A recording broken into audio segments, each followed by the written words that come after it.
ایک اور اپڈیٹ آپ سے شیئر کریں۔ تعزیرات پاکستان ضابطۂ فوجداری میں ترمیم کا بل قومی اسمبلی میں پیش کر دیا گیا۔ بل کے تحت مسلح افواج اور اس کے کسی رکن کا تمسخر اڑانا جرم ہوگا۔ بل کے تحت مسلح افواج یا اس کے کسی رکن کا جان بوجھ کر تمسخر اڑانا، وقار کو گزن پہنچانا یا بدنام کرنا جرم قرار پائے گا۔ ایسا کرنے والے کو 2 سال تک قید اور 5 لاکھ روپے جرمانہ یا دونوں سزائیں دی جا سکیں گی۔ اس ترمیم کا مقصد مسلح افواج کے خلاف نفرت انگیز اور گستاخ رویے کا سدباب کرنا ہے۔ اجلاس کے دوران انسداد دہشت گردی ایکٹ 1997 میں مزید ترمیم کا بل اپوزیشن کی مخالفت کے باوجود کثرت رائے سے منظور کر لیا گیا۔ ترمیم کے تحت تفتیشی طریقے میں نئی ٹیکنیکس استعمال کرنے کی شق شامل کی گئی ہے۔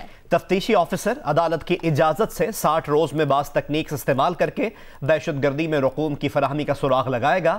ان ٹیکنیکس میں خفیہ آپریشنز، مواصلات کا سراغ لگانا اور کمپیوٹر سسٹم کا جائزہ لینا شامل ہے۔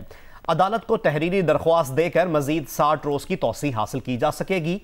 بل کے اغراض و مقاصد یہ ہیں کہ دہشت گردی کے لیے رقوم کی فراہمی نہ صرف ملک کی ترقی کے لیے رسوائی کا باعث بن رہی ہے، مالی حوالے سے ایسے عناصر کو فائدہ پہنچا رہی ہے جو بالآخر ملک کے اندرونی اور بیرونی امن اور کسی حد تک اتحادیوں کے لیے ایک بڑا خطرہ ہے۔ بل کے تحت مسلح افواج یا اس کے کسی رکن کا جان بوجھ کر تمسخر اڑانا، وقار کو گزن پہنچانا یا بدنام کرنا جرم قرار پائے گا۔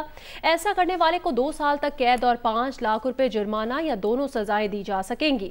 اس ترمیم کا مقصد مسلح افواج کے خلاف نفرت انگیز اور گستاخ رویے کا سدباب کرنا ہے۔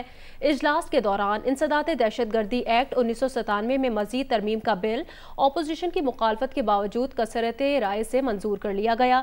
ترمیم کے تحت تفتیشی طریقے میں نئی ٹیکنیکس استعمال کرنے کی شق شامل کی گئی ہے۔ تفتیشی آفیسر عدالت کی اجازت سے 60 روز میں بعض ٹیکنیکس استعمال کر کے دہشت گردی میں رقوم کی فراہمی کا سراغ لگائے گا۔ ان ٹیکنیکس میں خفیہ آپریشنز، مواصلات کا سراغ لگانا اور کمپیوٹر سسٹم کا جائزہ لینا شامل ہے۔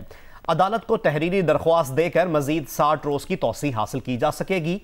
بل کے اغراض و مقاصد یہ ہیں کہ دہشت گردی کے لیے رقوم کی فراہمی نہ صرف ملک کی ترقی کے لیے رسوائی کا باعث بن رہی ہے، مالی حوالے سے ایسے عناصر کو فائدہ پہنچا رہی ہے جو بالآخر ملک کے اندرونی اور بیرونی امن اور کسی حد تک اتحادیوں کے لیے ایک بڑا خطرہ ہے۔